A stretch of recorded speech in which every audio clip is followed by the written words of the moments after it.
Chio Galialega Zedonha, Talajish Gadagodo, Hadi, Aguado Agodetia, Emina Lizani Jishkatikil, Biohia Zeha, Anigilahi Zukiyowi. Hello everyone and welcome. I'm so happy you're here today. My name is Kendra Postoke. I am 17 years old. I will be your moderator. My parents are Amy and Johnny Postoke. I reside in the Wolftown community and I'm a member of the Long Hair. And please, I'm going to mic over to them so that they can introduce themselves. Shianaga Nagashkadagodo, Ionagadu, Nale, Elodia Siho, Aniwaya Gungayu, Kiti Kim Smith, Nale, Agidodi Brian Panther. Hello everyone, my name is Jasmine. I'm a citizen of the Eastern Band, Cherokee. I'm of the Wolf Clan representing the Yellow Hill community. I am the chair and co-founder of Iowa Daughters, and it is an honor to be here with you all today, so thank you for letting me speak. Good afternoon, relatives. My name is Isabella Zizi. I come from the Northern Cheyenne, Arikara, and Muskogee Creek tribes. I am the Indigenous Community Organizer for Movement Rights, which is a women Indigenous-led organization that's been around for 11 years. And I'm originally from Richmond, California, which is a small town that is in the shadows of the Chevron oil refinery. And I'll just add a little bit to this. So when I was 18 years old, this refinery had exploded, which sent 15,000 people to the hospital.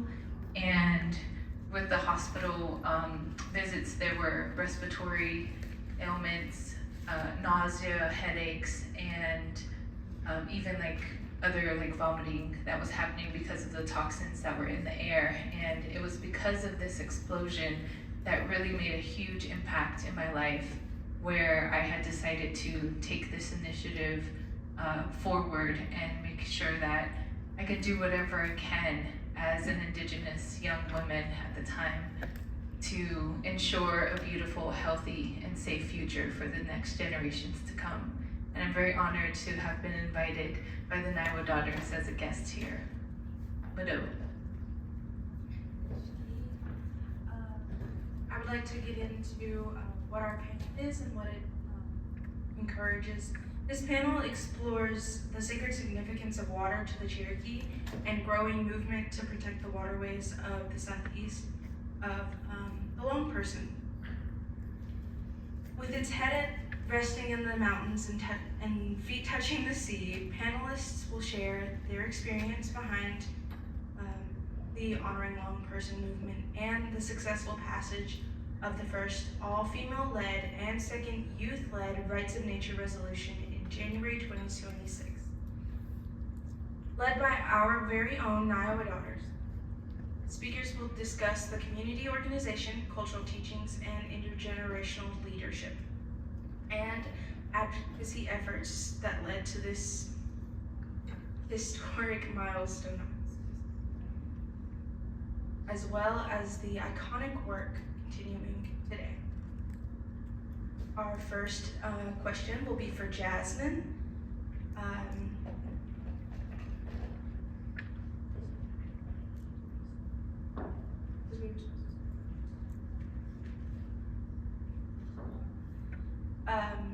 Jasmine, will you share your insight from the 18-month journey for long person's rights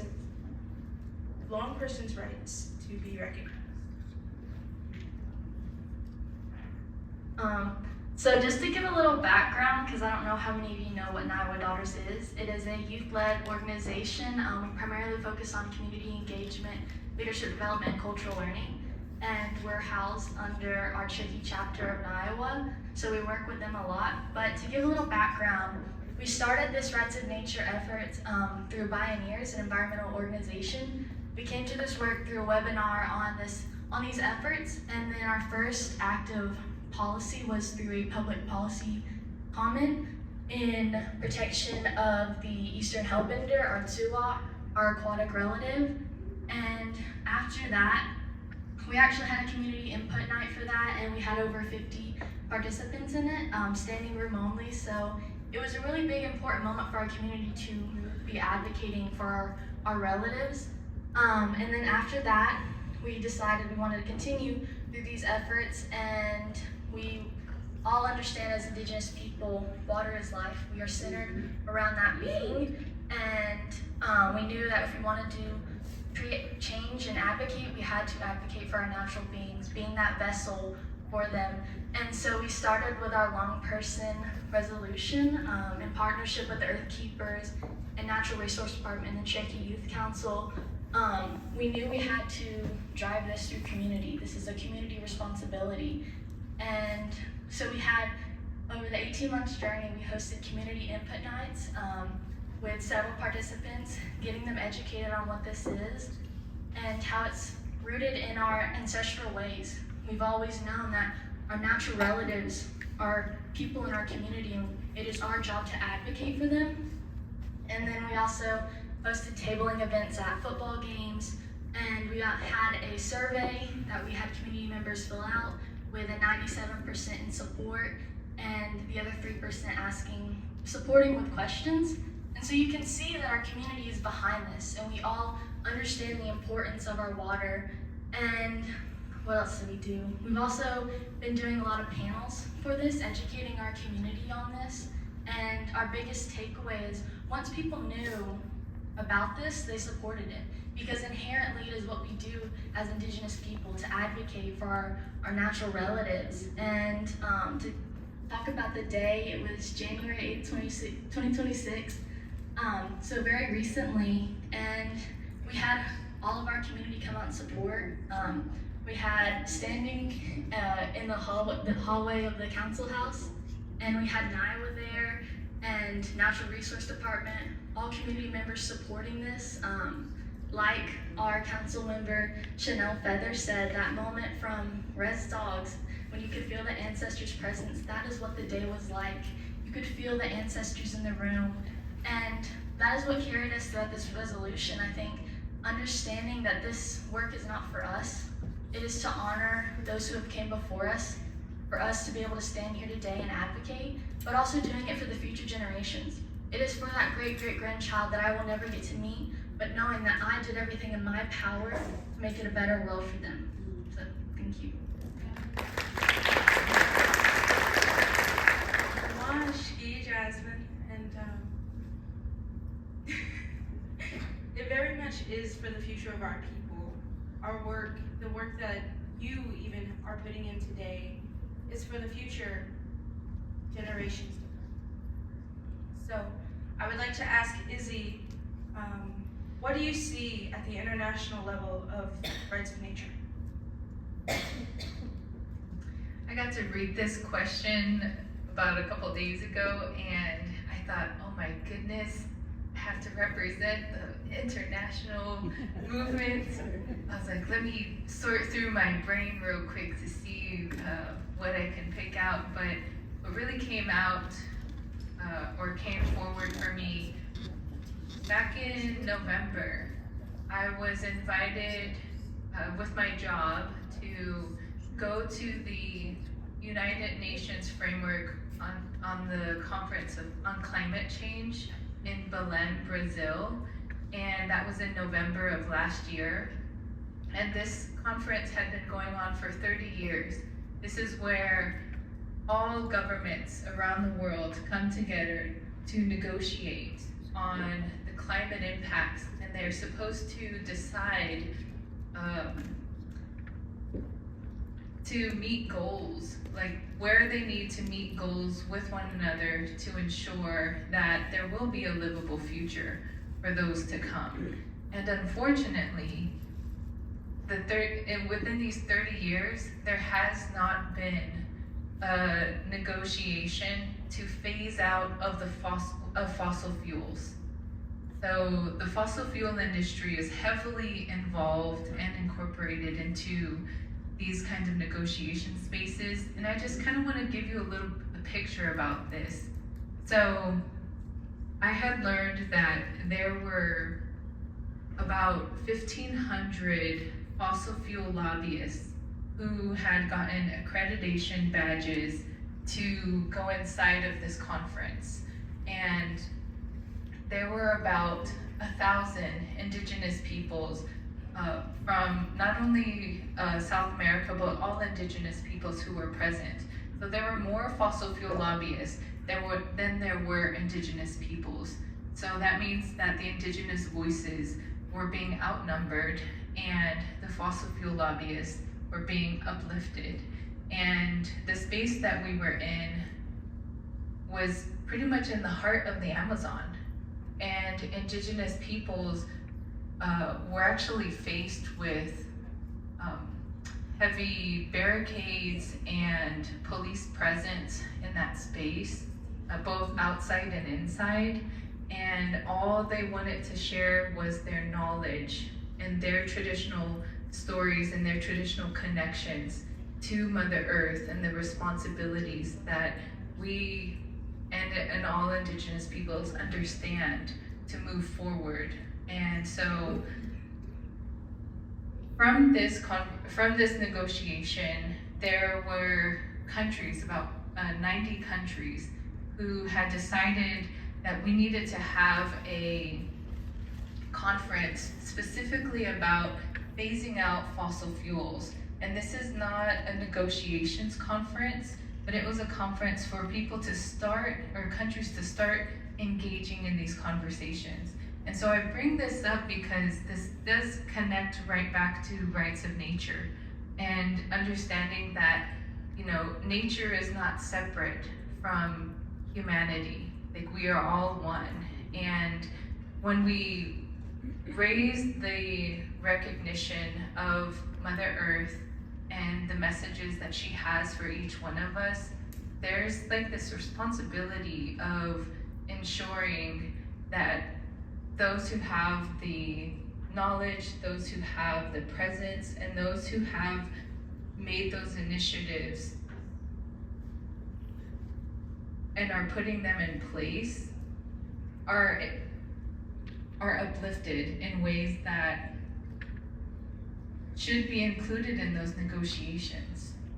And that was a really big eye-opener for me, and I felt that that was a really important thing to share with everybody on the international scale. And one other thing that I wanted to mention was Ecuador.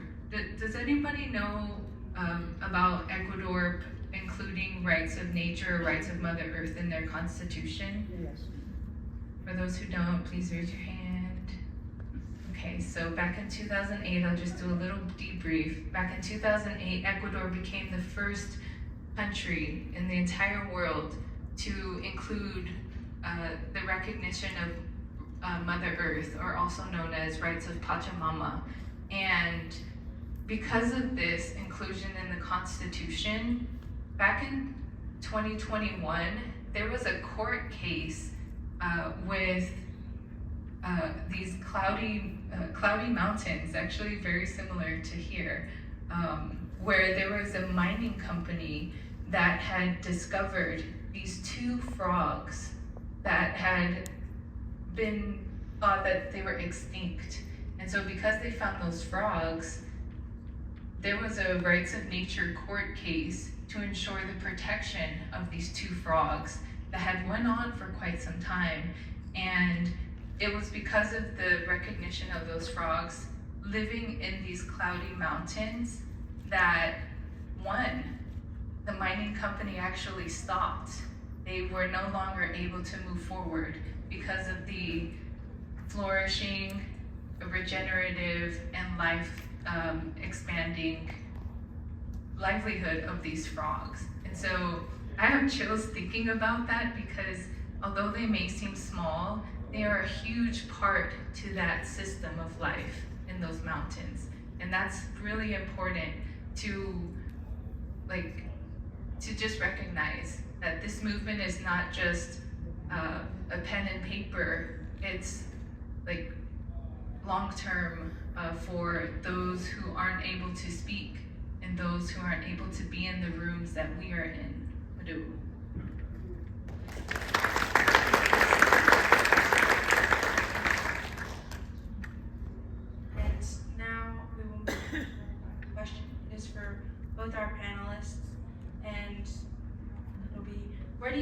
rights of nature going into the future? And what do you hope that the audience takes away from your message?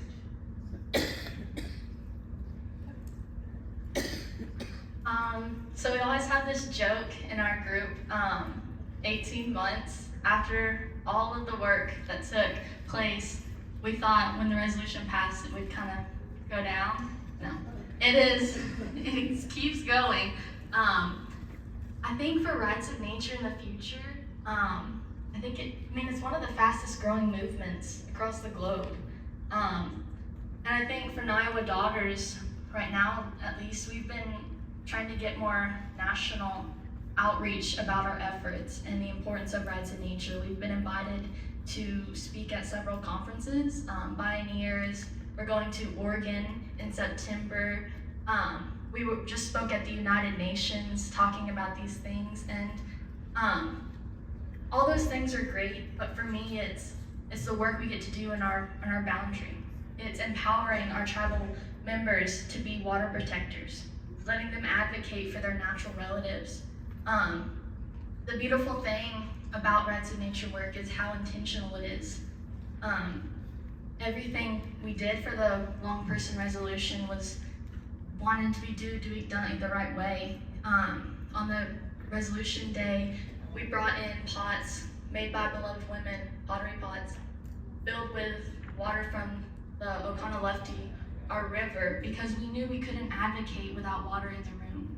And so it's that level of intentionality that I think is so important and something so inspiring about rights of nature movement, because it is done in the right way. Because when Indigenous people are leading it, we make sure that everything is included, and we're doing it to respect our ancestors and those who came before, but doing it for the future generations as well. Another thing I wanted to add is the Rappahannock tribe also added rights of nature into their constitution. And like Carm was saying, the constitution we're doing here, I would love to have rights of nature be acknowledged in our constitution as another step forward in going back and revitalizing our ancestral ways. And our recent biggest project that's going to take a long time for Iowa Daughters is we're working to remove the Ela Dam a little bit off of our boundary, because in our resolution it states no obstruction of our long person, and that is obstructing. And it also affects our aquatic relatives, so I said the tuat that's endangered, but also the sickle-fin red horsefish that swims upstream and hasn't been able to reconnect with the tuat in a little over 100 years. And so it's through these efforts that we're not just talking about advocating for long person, it is advocating for our aquatic relatives, because everything is connected by water. And I think that's one of our biggest messages for when we're going out and talking about our efforts is we're all connected by water. Every single one of us is connected through that, and it's not just one organization's fight. It is a collective thing that we all have to be a part of for it to be done in the right way. So.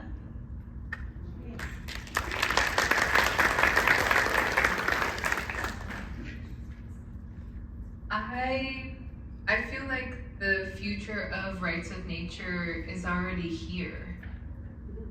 For instance, me sitting next to Jasmine and Kendra moderating, like I have been so excited this entire time. I was so excited when I got to watch the resolution pass from my home in Minnesota on the video, and also just thinking about all of the younger people who are really engaged in this movement. And I'll just share a little bit.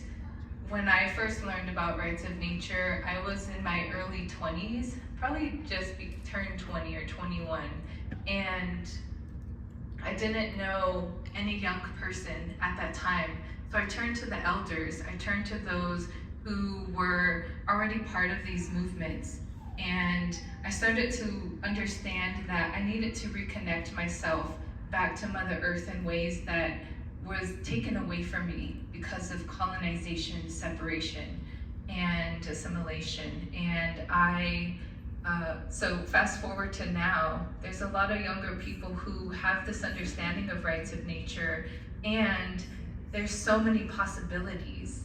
There's not one way of including rights of nature, because every single tribal nation, every single indigenous story around the world has an important relationship to Mother Earth, and we can just uplift those stories, uplift those cultural importances with everybody, and just continue to include and incorporate the intergenerational knowledge with one another. And so yeah, thank you so much for hearing my words and having me here.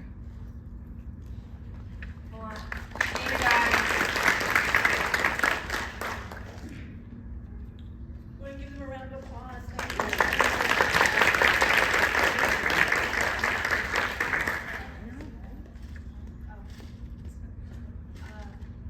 Is this on? Okay. The ladies that have distributed out the tea and honey, this is a part of our auntie time, which is a monthly or bi-monthly session we have with Indigenous women to help uplift our younger generations to teach. So, the honey and teas are locally harvested with